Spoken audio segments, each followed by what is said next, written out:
Natural farming YouTube ఛానల్‌కి స్వాగతం. ముందుగా రైతన్నలందరికీ నేచురల్ ఫార్మింగ్ యూట్యూబ్ ఛానల్ తరపున నమస్కారం. ప్రస్తుతం మనం సంగారెడ్డి డిస్ట్రిక్ట్ సదాశివపేట మండలం సిద్దాపూర్ గ్రామంలో జామ సాగు చేస్తున్నటువంటి రైతు రామిరెడ్డి గారి యొక్క పొలంలో ప్రస్తుతం మనం ఉన్నాం. ఇక్కడ 6 ఎకరాల పొలంలో జామ తోటను సాగు చేస్తున్నాడు. ఈ జామ తోట సాగు అనేది ఏ విధంగా ఉంటది? ఈ జామ మొక్కలు ఏ విధంగా నాటుకోవాలి? లాభ నష్టాలు ఏ విధంగా ఉంటాయి? అనే విషయాల్ని రైతుకు అడిగి తెలుసుకునే ప్రయత్నం చేద్దాం. మనకు అందుబాటులో రామిరెడ్డి గారు కూడా ఉన్నారు. నమస్కారం సార్. నమస్తే. ఎన్ని ఎకరాల పొలం సాగు చేస్తుంది జామ? జామ ఇంచుమించు 5.5 ఎకర్స్ కొత్తగా కూడా పెట్టినా అక్కడ. ఓకే. ఎన్ని సంవత్సరాల నుంచి చేస్తుంది సార్? 2018 నుంచి. 80 నుంచి ఫార్మింగ్ చేస్తారు. ఆ, మీ సార్ ఇంతకుముందు ఏమైనా జాబ్ చేసేసారు మీరు? నేను అడ్వకేట్గా పనిచేశాను. అడ్వకేట్‌గా చేశారు. ఓకే. 74 నుంచి చేస్తాను. 74 నుంచి అడ్వకేట్‌గా పనిచేశారు. ఉమ్, ఇక్కడ ఫార్మింగ్ సైడ్ వచ్చేది ఇక. ఆ, ఓకే. సార్ ఎకరా పొలంకి గాను మనం జామ సాగు చేయాలనుకుంటే ఎన్ని మొలకలు పడతాయి మనకి? నేను ఇంచుమించు 400 ప్లాంట్స్ పెట్టినా ఎకరాకు. ఎకరాకి 400. 400 పెట్టారు. ఆ. ఓకే. అది డిస్టెన్స్ ఎట్లా నాటుకోవాలి సార్ మొలకల్ని మనం? మొలకలు అంటే ఇప్పుడు నర్సరీకి వెళ్ళి మొక్కలు తెప్పించాను. ఓకే. అది మొదలు జేసీబీతోని గుంత తీయించు. తెప్పించాము. ఓకే. 2 ఫీట్ల అందాజ గుంత 2 తెప్పించాము. ఫీట్లు. ఓకే. తెప్పించి మళ్ళా అదే మట్టిని కొంచెం సగం గుంతలేసి తర్వాత వర్మి కంపోస్ట్ వేసాం. వర్మి కంపోస్ట్ పోస్ట్ చేయాలి. Post okay. చేయాలి. ఓకే. దాని తర్వాత మళ్ళీ మీద మట్టేసి ఓకే. మళ్ళీ అన్ని లెవెల్ చేసేసినాము. ఓకే. ఆ గుర్తులల్లా మన స్ట్రైట్గా ఇట్లా వర్టికల్గా కానీ హారిజాంటల్గా కానీ మొత్తం లైన్గా అది గుర్తులు పెట్టించాలి. ఓకే. పెట్టించి అందులో ప్లాంట్స్ తెప్పించి పెట్టాను. ఓకే. ప్లాంట్స్ ఎటు నుంచి తెప్పించారు సార్ ట్రాన్స్‌పోర్ట్? నేను నర్సాపూర్ నుంచి తెప్పించాను. నర్సాపూర్. ఎట్లా పడింది మనకు మొలక? ఒక్క మొలక 60 రూపీస్. ఓకే. 60 రూపీస్ ఒక మొలక. ఓకే. 2 ఇయర్స్ లోపట. 2 ఇయర్స్ లోపు వయసున్న మొలకలు తెచ్చుకోవాలి మనం. అవును. తెచ్చుకోవాలి. సార్ ఇప్పుడు మీరు గుంతలు కొట్టి అని చెప్పారు కదా మొలకలు పెట్టడానికి. ఉమ్. మనకు ఎట్లా డిస్టెన్స్ ఎట్లా కొట్టుకోవాలి మనం? మొదలు ప్లాన్ చేయాలి. అదే ఇప్పుడు లైన్స్ ఇట్లా అయితే ఎన్ని ఫీట్లకు ఒకటి పెట్టుకోవాలనేది మొదలు ప్లాన్ చేసుకోవాలి. ఓకే. సున్నంతో గుర్తులు పెట్టేసి ఓకే. మళ్ళీ ఆడ జేసీబీతోనే మట్టి తీస్తాం. అదే ఇప్పుడు వెడల్పు ఎంత పొడవు ఎంత పెట్టారు సార్ మీరు? గుంతలా గుంతలు గుంతలు 2 ఫీట్. 2 ఫీట్ పెట్టేసి 2 ఫీట్ డెప్త్ కూడా 2 ఫీట్. మొత్తము మొక్కకు మధ్య డిస్టెన్స్ ఎంత పెట్టుకుంటారు సార్ మరి? 9 ఫీట్స్. ఇట్లా 9 ఫీట్స్ ఉండాలి, ఇట్లా 9 ఫీట్స్ ఉండాలి. ఓకే. ఇప్పుడు వర్మి కంపోస్ట్ అనేది మీరు రెడీ చేసిరా లేకపోతే కొనుక్కొచ్చారా అది? నేను ఫస్ట్ రెడీ చేసింది కొంత ఉండే, తర్వాత మార్కెట్లో కోయిర్కి వెళ్ళి తెచ్చాను. అంటే సపరేట్‌గా కొనుక్కొని తీసుకొచ్చారా? ఓకే. ఎంత పడింది సార్ అది మనకి? అది 600 బ్యాగ్. 600 బ్యాగ్ పడింది. అదేంటి 40 కేజీ బ్యాగ్. 40 కేజీస్ బ్యాగ్ 600 వరకు పడింది మనకి. ఓకే. సార్ ఇప్పుడు ఒక ఎకరా పొలానికి 400 మొలకలు పడతాయంట కదా? ఇప్పుడు 5 ఎకరాలు 5.5 ఎకరాలు 6.5 ఎకర్స్ వేస్తారా మీరు? ఇది 5 ఎకర్స్ ఇది జామ పెట్టినా. ఓకే. అలా ఈ మిక్స్ చేసి కొన్ని మామిడి కూడా పెట్టినా. ఓకే. ఒక లైన్ అక్కడ కొంచెము ఒక ఫీట్ల మామిడి పెట్టినా. ఓకే. అంటే ఒక రో జామ, ఒక రో మామిడి అంటే మిక్స్ కలిపి ఓకే. సార్ ఇప్పుడు 2 ఇయర్స్ వయసు ఉన్న మొక్కలు తెచ్చుకొని పెట్టాలంటారు కదా? మనకి ప్లాంటేషన్ చేసినప్పటి నుంచి మన క్రాప్ రావడానికి ఎంత సమయం పడుతుండొచ్చు? అది ఇంచుమించు 2 ఇయర్స్. మళ్ళీ 2 ఇయర్స్ పడుతుంది మనం ప్లాంటేషన్ చేసినప్పుడు. అంటే 1 ఇయర్కే వస్తుంటాయి, చిన్నది గింజలు వస్తుంటాయి కానీ తీసేయాలి అవి. అంటే ఫస్ట్ తీసేయాలి. ఓకే. దేనికోసం సార్?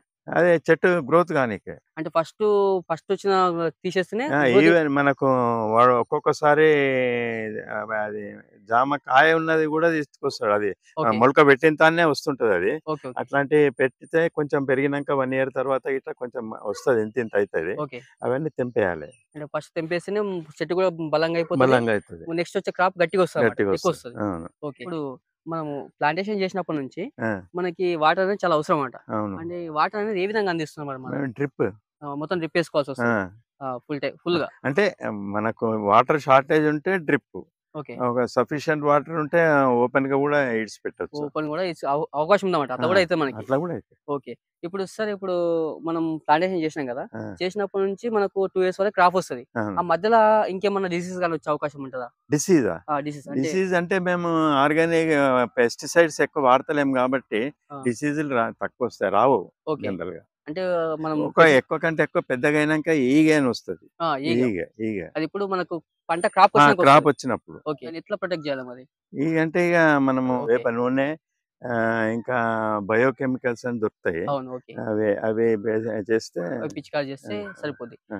సార్ ఇప్పుడు ఇంకా అవి కూడా పెడతారు. ల్యాంప్స్ ఉంటాయి కదా, ల్యాంప్స్ ఉంటాయి. అవి అవి కూడా అక్కడక్కడ పెట్టేస్తే ఇంకోటి కొంచెం అవి ఆకర్షించి చచ్చిపోతాయి. అట్లా కూడా ల్యాంప్స్ తోటి కూడా మనం కొంచెం సేవ్ చేయొచ్చు, కంట్రోల్ చేయొచ్చు. కంట్రోల్ చేయొచ్చు దాన్ని. అట్లా ఇంకోటి అవకాశం ఉంది కదా సార్, మన ఫ్రూట్ కవర్స్ అని కూడా ఉంటాయి కదా. అట్లా ఉంటాయి, అవి ఫ్రూట్ ఉంటాయి. కవర్స్ అవేమో ఈ పిట్టలకు దానికి తినకుండా పనికొస్తాయి. దాని నుంచి ప్రొటెక్ట్ చేయొచ్చు అన్నమాట. ఇప్పుడు జనరల్ గా ఏమంటే ఉడతలు పిట్టలు ఎక్కువ తింటాయి. అవును. క్రాప్ వచ్చిన తర్వాత ఇప్పుడు మనకు 2 years వరకు క్రాప్ వస్తా అని చెప్పారు కదా సార్. ఇప్పుడు మొత్తం ఓవరాల్ గా మనకు ఒక ఎకరా పొలానికి గాను ఇంతవరకు దిగుబడి వస్తుండొచ్చు మనకి? అంటే ఫస్ట్ మెల్లగా ఇయర్ బై ఇయర్ ఇంక్రీజ్ అవుతుంది. ఫస్ట్ ఇంచుమించు మనకు ఎకరాకు 2 క్వింటాలు 3 క్వింటాల్ అట్లా వస్తుంది ఫస్ట్ థర్డ్ ఇయర్. దాని తర్వాత పెరుగుకుంటూ పోతుంది. అట్లా అవుతుంటే ఇప్పుడు ఎట్లా ఉంటదంటే ఇప్పుడు ఈ 5 acres కు రోజు ఒక 2 క్వింటాలు జామ వస్తుంది. అట్లా ఎన్ని రోజుల వరకు వస్తుంది సార్ మనకి? అసలు వాటర్ ఇచ్చిన నుంచి ఇప్పుడు మనకి ఇప్పుడు వర్షాకాలంలో స్టార్ట్ అవుతుంది కదా. అవును. ఇప్పటి నుంచి మనకు ఆగస్ట్ సెప్టెంబర్ నుంచి కాయ బాగా వస్తుంది. ఇప్పుడు కూడా ఉంటది, కానీ ఇప్పుడు సమ్మర్ లో మనం వాటర్ ఇచ్చినాం కాబట్టి ఇప్పుడు కూడా కాయ ఉంటది. అంటే ఇయర్ లాంగ్ వస్తూనే ఉంటది. కానీ ప్రూనింగ్ చేస్తుండాలి, దాన్ని ఏంటి మేనేజ్మెంట్ చేస్తుండాలి. కట్టింగ్స్ అది ఇది మనం ఆకు రాల్పడం కావచ్చు, కటింగ్స్ కావచ్చు. ఆకు రాల్పడం మనం అవసరం ఉండదు. ఇప్పుడు ఇట్లా కొనాకున్నది ఇట్లుంటది అనుకో, కానీ కాయ లేదు పిందె లేదు, అది కట్ చేయొచ్చు. కట్ చేస్తే బ్రాంచ్లు వస్తాయి, దానికి బ్రాంచెస్ వస్తాయి. కొన కట్ చేయాల్సి కొనాకంటే ఇంత ఇప్పుడు ఎక్కడ దానికా లేకంటే ఇప్పుడు దీనికి ఇక్కడ దానికా లేని లేవు, అక్కడ దానికా చేయొచ్చు. అంటే విత్ ఆకుతో సహా చేసేస్తాం, రాలిపేస్తుంటాం. ఆకు తీయాల్సిన పని లేదు, ఆకు అదే రాలిపోతుంటది, మనం తీయాల్సిన ఏం లేదు. వాళ్ళు ఏం చెప్తారంటే ఆకు కూడా రాలిపోదన్నమాట మొత్తం ఆకు వచ్చిన క్రాప్ కి. అట్లా అంటే అది ఎట్లుంటది అంటే సంవత్సరానికి ఒక్క క్రాప్ తీసేటోళ్ళకి అట్లా చేస్తారు. సంవత్సరానికి ఒక్క క్రాప్. అది ఇక మళ్ళా ఏముండదు, ఇక సమ్మర్ రాదు. ఇప్పుడు సెప్టెంబర్ అక్టోబర్ నుంచి స్టార్ట్ అయితే ఫిబ్రవరి మార్చి దానికి వస్తుంది. ఒకటే సీజన్ అది. ఇక సమ్మర్ లా ఈ రైనీ సీజన్ లా రాదు. ఇక వన్ క్రాప్ చేస్తారు. అయితే అప్పటి నుంచి వాళ్ళు ఎండబెడతారు. ఇక ఏముండదు. ఇప్పుడు ఫిబ్రవరి తర్వాత నీళ్లు పెట్టుడు బంద్ చేస్తారు, అన్ని బంద్ చేస్తారు. ఆటోమేటిక్ కాక అదే రాలిపోతుంది ఎప్పుడు. అయితే ఏం చేస్తారంటే మళ్ళీ జూన్ నుంచి వర్షాలు పడుతుంటాయి కదా, అప్పుడు వాటర్ వస్తుంటది, మళ్ళీ ఇగురేస్తుంది కొత్తగా. అంటే మన తోటలో మాత్రం ఇయర్ లాంగ్ క్రాప్ ఉంటుంది. మీరు ఏం యూజ్ చేసారు? మందులు కానీ మసాలా కానీ ఉంటాయి కదా? ఇక్కడ నేను కంపోస్టే, నేను ఈ కెమికల్ ఫర్టిలైజర్ వాడా. అంటే కెమికల్ ఫర్టిలైజర్ వాడితే మనకు వేరే డిసీజ్ వచ్చే అవకాశం ఉంటది, డిసీజులు ఎక్కువ వస్తాయి. మీరు దాన్ని అవాయిడ్ చేశారు కాబట్టి. ఇప్పుడు రోటోవేటర్ సిస్టమ్ పెట్టేసి ఇది ట్రాక్టర్ తోనే చేసేస్తాను, గడ్డి అంతా పోతుంది. అది ఇంటర్ మల్చింగ్ అవుతుంది, అందులోనే ఎరువు తయారైపోతుంది.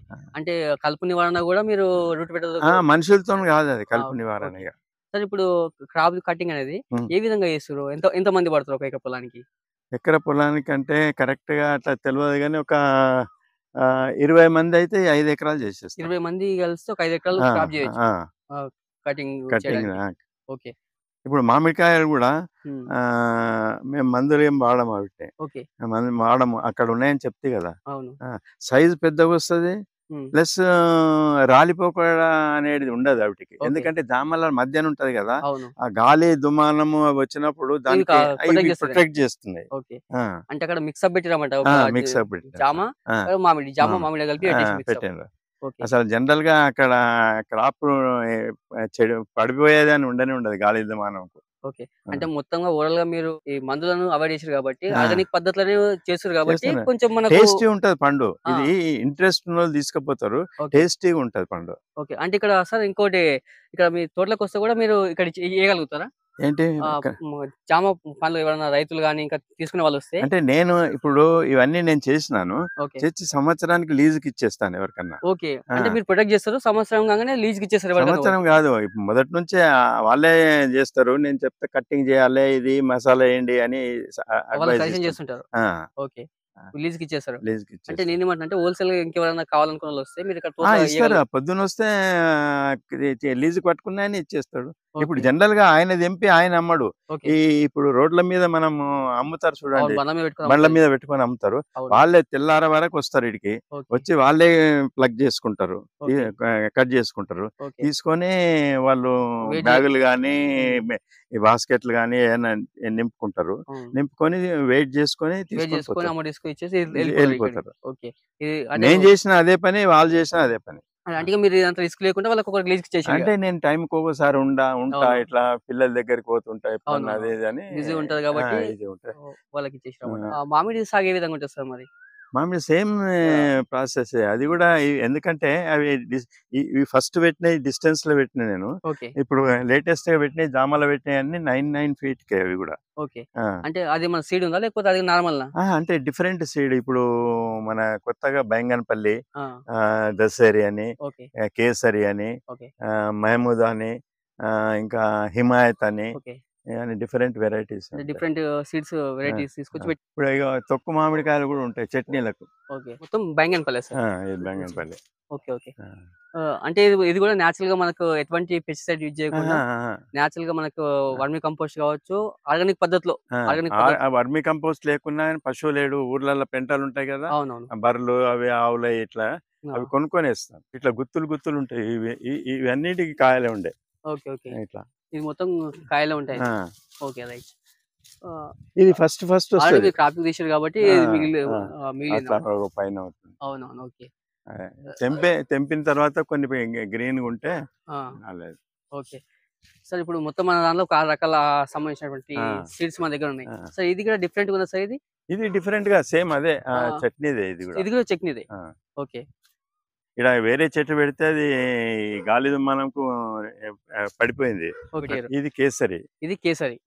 ఓకే. అంటే 4 రకాల సీడ్స్ సంబంధించి 4 కూడా డిఫరెంట్ డిఫరెంట్ సైజులో డిఫరెంట్ డిఫరెంట్ వెరైటీ ఉంటది. షేప్ ఉందన్నమాట.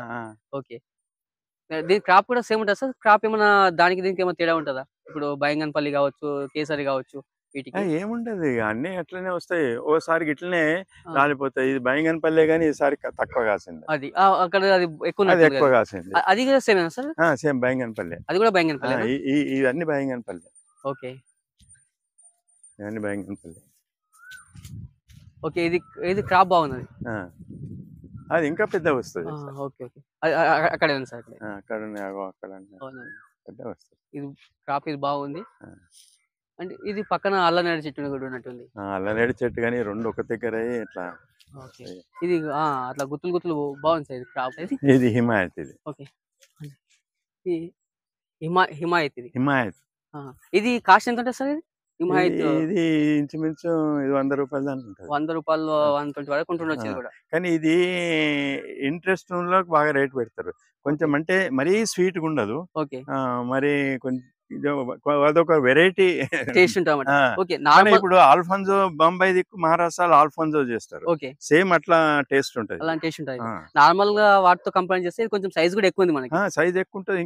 ఇంకా పెద్దగా వస్తాయి. తెంపేసినాం కొన్ని. ఓకే. అక్కడ రెండు గుత్తులు. కామిరెడ్డి అన్నగారు ఇక్కడ 6 ఎకరాల పొలంలో 5 ఎకరాల్లో జామ తోటతో పాటు 1 ఎకరా పొలంలో మామిడి సాగు చేస్తారు. మామిడి సాగులో 6 రకాలకు సంబంధించినటువంటి సీడ్స్ కూడా ఇక్కడ ఉన్నాయి. బైంగన్పల్లి కావచ్చు, కేసరి కావచ్చు, ఇక్కడ 6 రకాల సీడ్స్ కూడా ఉన్నాయి.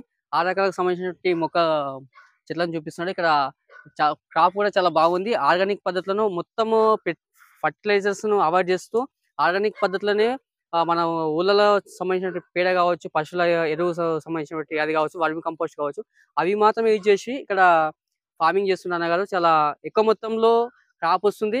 ప్లస్ ఈ కాయలు కూడా ఎక్కువ టేస్ట్ ఉంటాయని కూడా చెప్తున్నమాట. గత 2018 నుంచి కూడా అన్నగారు ఫార్మింగ్ లో ఉన్నారు. ఇప్పటి వరకు అన్ని ఇంతకుముందు 40 కూడా వేసినట్టు అన్నగారు. ఇక్కడ మళ్ళీ ఇక్కడ వచ్చేసి ఇక్కడ జామ కావచ్చు, ఇక్కడ మళ్ళా మామిడి తోట కావచ్చు, ఇక్కడ 2 రకాల ఫార్మింగ్ చేస్తున్నారు. చూశారు కదా జామ తోట ఏ విధంగా సాగు చేయాలి, జామ సాగు చేయడానికి ఏ రకమైనటువంటి నేల అవసరపడుతుంది, దీనికి ఏ విధంగా పెట్టుబడి పెట్టాల్సి వస్తుంది, మొలకలు ఏ విధంగా నాటుకోవాలి అనే విషయాలను అన్నగారు రామిరెడ్డి అన్నగారు మనకు తెలియజేశారు. ఈ అన్నగారి యొక్క అనుభవాలు మిగతా రైతులకు ఉపయోగాలని కోరుకుంటున్నాం. ఈ మిగతా వ్యవసాయం చేసే రైతులు, వ్యవసాయ క్షేత్రంలో ఉన్నటువంటి రైతులు విజయవంతంగా మీరు కూడా అధిక దిగుబడి తీసి విజయవంతంగా వ్యవసాయం చేస్తున్నట్లయితే మీ అనుభవాలను మిగతా రైతులకు పంచాలనుకుంటే స్క్రీన్ పైన కనిపిస్తున్నటువంటి మా నంబర్కి కాల్ చేయండి. మీ అనుభవాలను మిగతా రైతులకు తెలియజేసే ప్రయత్నం చేస్తాం. ఓకే. ఇలాంటి వీడియోస్ మీ ఫోన్లో నోటిఫికేషన్ రావాలనుకుంటే వెంటనే natural farming YouTube channel subscribe చేయండి. లైక్ చేయండి, షేర్ చేయండి. జై హింద్, జై జవాన్, జై కిసాన్. నమస్కారం అన్న. నమస్తే. Thank you.